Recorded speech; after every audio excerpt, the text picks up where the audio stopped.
Tuhan bersamamu. Inilah Injil suci menurut Markus.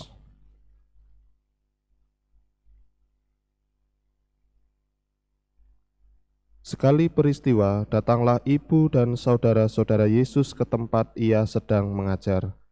Mereka berdiri di luar lalu menyuruh orang memanggil Yesus. Waktu itu ada orang banyak duduk mengelilingi dia. Mereka berkata kepada Yesus, "Lihat, ibu dan saudara-saudaramu ada di luar dan berusaha menemui engkau." Jawab Yesus kepada mereka, "Siapakah ibuku, siapakah saudara-saudaraku?" Yesus memandang orang-orang yang duduk di sekelilingnya itu, lalu berkata, "Ini ibuku, ini saudaraku. Barang siapa melakukan kehendak Allah, dialah saudaraku laki-laki, dialah saudaraku perempuan, dialah ibuku."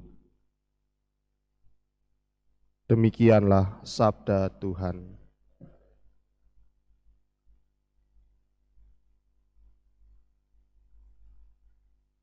Saudari-saudara yang terkasih dalam Kristus, dalam bacaan Injil yang telah kita dengarkan hari ini, seakan-akan Yesus menolak untuk menemui ibu dan saudara-saudaranya ketika ibu dan saudara-saudaranya ingin bertemu dengan Tuhan Yesus. Bisa mungkin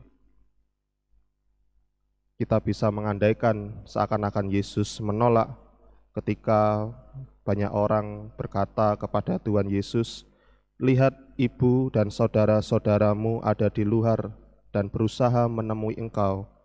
Dan Yesus menjawab mereka, "Siapakah ibuku, siapakah saudara-saudaraku?" Jawaban Yesus inilah yang mungkin seakan-akan bagi kita Yesus itu menolak ibu dan saudara-saudaranya. Dan juga mungkin juga kita akan bisa mengatakan bahwa Yesus lupa akan dari mana dia berasal. Saudari-saudari yang terkasih, tentunya jawaban Yesus yang semacam ini bukan sekedar atau bukan menolak Yesus bertemu ibu dan saudara-saudaranya, tetapi haruslah dilihat jawaban Yesus dalam konteks pengajaran di mana Yesus ditempatkan di tengah orang banyak sebagai seorang guru yang mengajar kebenaran kerajaan Allah itu sendiri. Maka jawaban Tuhan Yesus soal ibu dan saudara-saudaranya adalah, "Ini ibuku, ini saudaraku.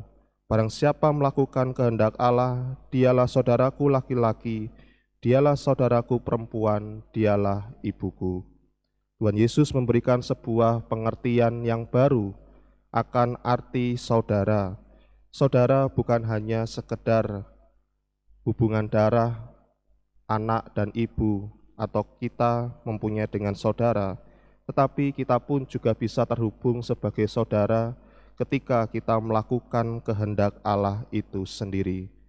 Maka saudari-saudari yang terkasih, akhirnya kita disadarkan akan baptisan kita sekalian, bahwa baptisan akan Yesus Kristus itulah yang mempersatukan kita sebagai saudara seiman. Dan akan lebih baik kita akan disebut sebagai saudara-saudara Tuhan Yesus apabila kita senantiasa percaya kepadanya dan melakukan kehendak-Nya. Sebagai contoh, kehidupan para murid bisa dikatakan mereka adalah saudara-saudari Tuhan Yesus, karena para murid Tuhan Yesus senantiasa hidup di dalam kehendak Tuhan Yesus dan melakukan perintah-Nya.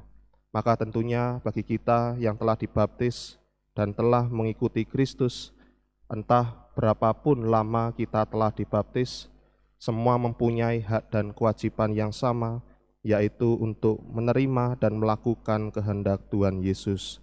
Maka mari kita mohon dan berdoa kepada Tuhan untuk diri kita sendiri dan bagi saudara-saudari kita yang seiman, agar kita mampu percaya kepada Allah dari hari ke hari dan kita mampu melakukan kehendak Bapa, agar kita senantiasa merasakan betapa besar kasih karunia Tuhan Yesus yang senantiasa hidup dalam diri kita.